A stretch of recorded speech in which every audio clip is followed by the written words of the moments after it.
It would be Yahweh. No. Actually, it's Yahweh. Well, Yahweh. You were close. You were close. You were close.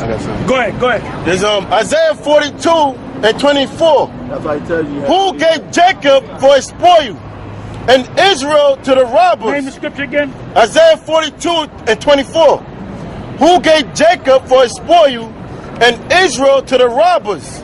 Did not the Lord, he against whom we have sinned?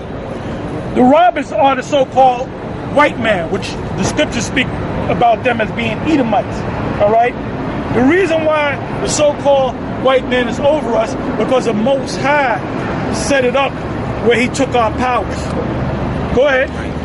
For they will not walk in his ways. What is the Most High's ways? Like, I'm going to ask you a question. What do you think about homosexuality? Is it wrong or right? You should know the answer already. No, but I'm asking you. You should know the answer already. I already know the answer. My answer is no, it's wrong. But I'm asking you. From a Yoruba culture, what do you think? No, I'm asking you. You yourself, personally. I'm asking you. There are no homosexuality. Okay, so good. You gave me the answer. You said no. You said no. All right. What about if you see a man or a woman with another man, you know the man and the woman is together, and you deal with that woman while that woman is with that man. Is that wrong or right? Well, you shouldn't be dealing with anybody's wife. What have you. Okay, I mean, good, that's just our natural culture. Good. Right. The reason why I said that is to show you that, you know, we are a law unto ourselves, man. Right. Okay? In other words, give me that in the scriptures. We are a law unto ourselves, meaning there's certain things Jake is going to do that's in the law, even though they don't got the scriptures. That's right. You know, when the so-called white man brought us over here to serve slavery, and our sons and our sons' were born, we knew there was something wrong with being a homosexual. We knew that there was something wrong with laying with another man's wife, whether it was written or not. Okay, you got that out? Go ahead. Romans chapter 2, verse 14. For when the Gentiles, which have not the law... Now, what does it mean when it's talking about Gentiles? Anybody? Huh? Thank you, brother. See, now, sometimes you can come across the word Gentile and it's talking about other nations. In this case, it's talking about Israelites that don't know that they're Israelites. Hellenized, yep. Go ahead. They don't have to be Hellenized. They can think that they're African. All of us were Gentiles before we woke up to this. All right? So read that again out. Romans 2 and 14. For when the Gentiles, which have not the law... Israelites that didn't know that they were Israelites. That's why it says, which have not the law. Go ahead. Do by nature. Go ahead. The things contained in the law. Do by nature the things that are contained in the law. Right. Because that's why I asked those questions. Right. No, you know that it's wrong to be a homosexual. You know that it's wrong to sleep, and people do that anyway. You got guys that sleep with other women, other men's wives, but they know that they're fucking wrong, man. That's why they gotta hide. Exactly. That's why they gotta hide, man. And that's why the white man has power over us. Because we were born with the book in there. We already know right from wrong. That's what I can tell you. Your power is that you're already born with this. You're not the savage that the white man is. Okay, good. Okay, well, you got that. That's why you getting it. You getting it. You getting it. Not justified. That's right. That's not real authority. That's right. Authority is not gained in that. Real authority is of a ruler providing for his people. Not of somebody gathering up people, going out, destroying other people. That's not real authority. Give me Proverbs. White man's living in what they call assumed authority. He's not a real powerful. Well, somebody give me the Apocryphy. Well, you heard about that. And give me Maccabees 1 Maccabees 7. Now go to 2, jump down to 16, and give me Maccabees 1:7. Proverbs 29 and 2. When the righteous are in authority, the people rejoice. So we know the white man is not the righteous, right? That's right. How do we know that? Because the people are not rejoicing, man. You know, you had kings, you had lords over people that were good kings, and they took care of their people, man. That's right. They made sure their people was all right, man. That's right. And they loved their king. And when the king died, man, they were sad, man. Then they would have a son, and the son would be wicked, man. You know what I'm saying? Like, for example, Solomon was sitting on the throne, which, by the way, is Yahweh Shai in the reincarnation. I don't give a damn what Lahab says, all right? Anyway, when he was sitting on the throne, all Israel was happy, man. When David was in his power seat, all Israel was happy, man. Now, when Solomon's son took over, he was hard on the people, man. And that's where that split came. You see? So where we at? Proverbs 29:2. When the righteous are in authority, the people rejoice. But when the wicked beareth rule, the people mourn. So, are we born and we catching hell? Yes. Yep. Yes. First of all, we're not supposed to work because we're royal people. Right. But we praying that we get a job. And then you call getting a job a goddamn blessing, man. You know? Getting a job, a royal person getting up in the morning, going to fucking work. I don't give a damn how much. I don't give a damn if you make $250,000 a year, man. You're a royal person. You ain't supposed to work. People are supposed to work for you. Okay? That's what's supposed to happen. Read it again.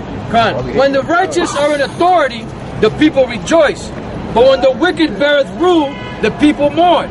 Go ahead. Verse 16. When the wicked are multiplied, Esau, the Edomites, the so-called white man, he was multiplied, man. Who made him multiply? Who made him pop his women?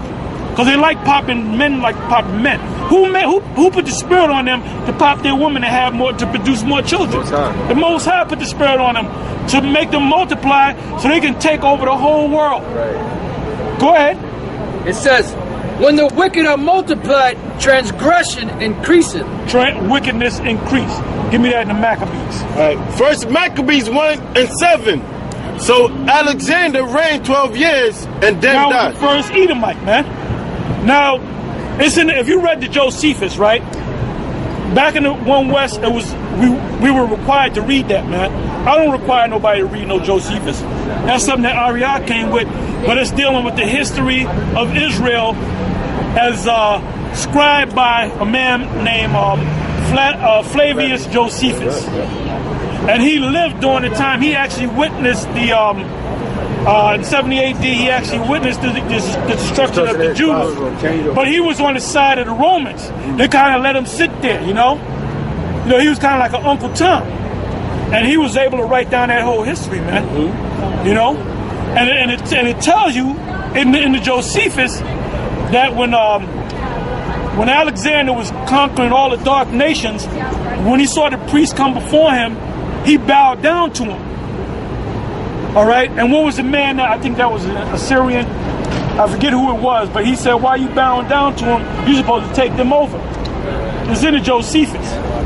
And what happened was, he said, these are the men that I saw in my dream. Yep, he saw the name of the Most High. And he saw the name of the Most High. And they were the ones that told him, look, you're going to take over the whole, you're going to be the first Edomite to take over the whole world. Now, from that time, there it is, right there. There it is. See? This right here is pretty much the history of the world from around 600 and some odd AD up until the present. We in this right now. We in this right now, okay? This guy represents the Babylonian king, Medo-Persians, all right? The Greeks, the Romans, all right? And this represents the revived Roman Empire, which is NATO and the EU. Y'all know about NATO and the EU, right? Yeah, there we go. That's NATO and the EU. The beast with 7 heads and 10 horns ain't nothing but NATO, man. In the league with the EU. That's all it is. Now turn it back around. When you read the scripture, give me that in Daniel 2 and go right to the point. Go to 40. Daniel 2. Daniel 2:40. And the fourth kingdom shall be strong as iron. First kingdom, second kingdom. First kingdom, second kingdom, third kingdom, fourth kingdom. That's a part of the fourth kingdom. Go ahead. For as much as iron breaketh in pieces, and the fourth kingdom, which was the ancient pagan Roman Empire, was taken down, but it came back into power. The EU which was first called the European Economic Community, was later changed to the EU, which is the European Union. All right?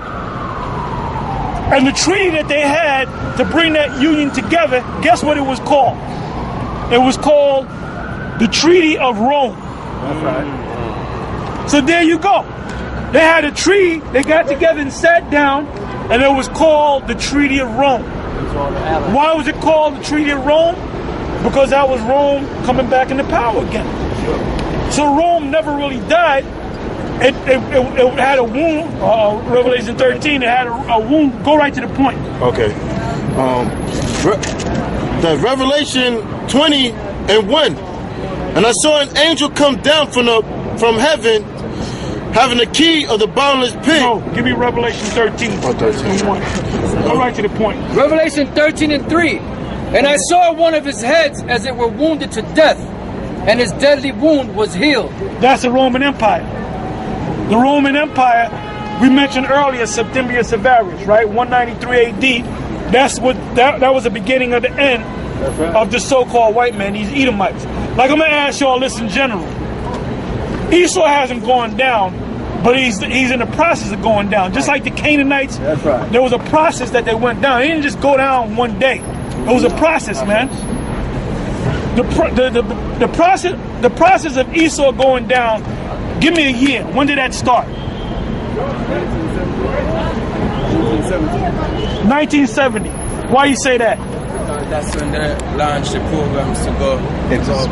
Well, give me the scripture. What scripture come to your mind? Thank you, brother. That's a well-schooled brother right there, man. Because it said, when you put your nest up into the stars, thence will I bring you down. That was in the midst of the Vietnam War. All them patriotic guys that was over here, when they went to the Nam, when they came back, they pretty much came back doped up, man. That's when the hippies came on the scene. During the time of the 60s, all right? That's when the economy went down, man. That's when, during the time of Nixon, I believe it was 73, that you had a gold standard. That's right. The gold standard was done away with in 1933 by FDR, all right? Then the silver, you still had a silver standard. The silver standard was done away with by Nixon, all right? So what happened? You had the Federal Reserve to be able to print money and put it out there. That's why it cost you almost $3 to get a gallon of gas, where back then it cost you 25 cents. So that was the downfall of this society, man. Hey, I remember back in 80, man, you can work at a job and you can get mad at the boss and say, fuck you, and go across the street and get another job, man. I remember when you had people from other jobs would go around and say, look, I got a job down there, you want to work, whatever your man's paying you, I'm gonna match him and I'm gonna beat him. I remember that, man. That shit don't happen no more. That don't happen no more, man. So this society is going down, man. And on top of that, people are waking up. They're waking up to this so-called white man. Okay?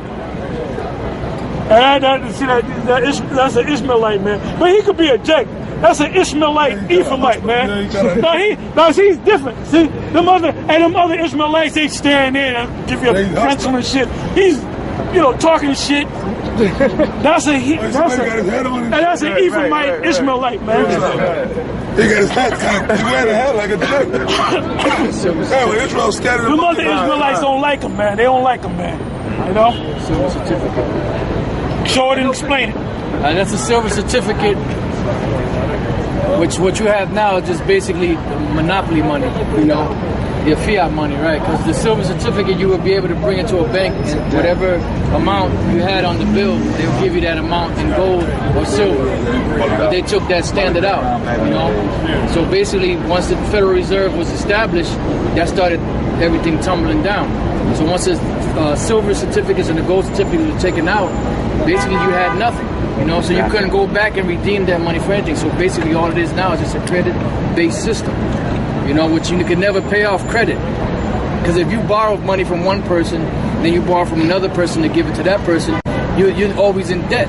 Because you're always trying to find more money to pay for, you know, for your current debt. So that's basically what you got here in America. The way the system is set up in a nutshell, let's say somebody give you a credit card for $100 million. And you have a good damn time for the next 2 years, and then you blow that $100 million, right? Can you ever pay that back? Oh, hell no, you can't pay that back. There's no way in the hell you can pay that back, man. I don't give a damn if you work 24 hours a day, 7 days a week.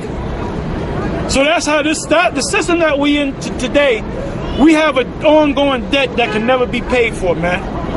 Can never be paid for, man.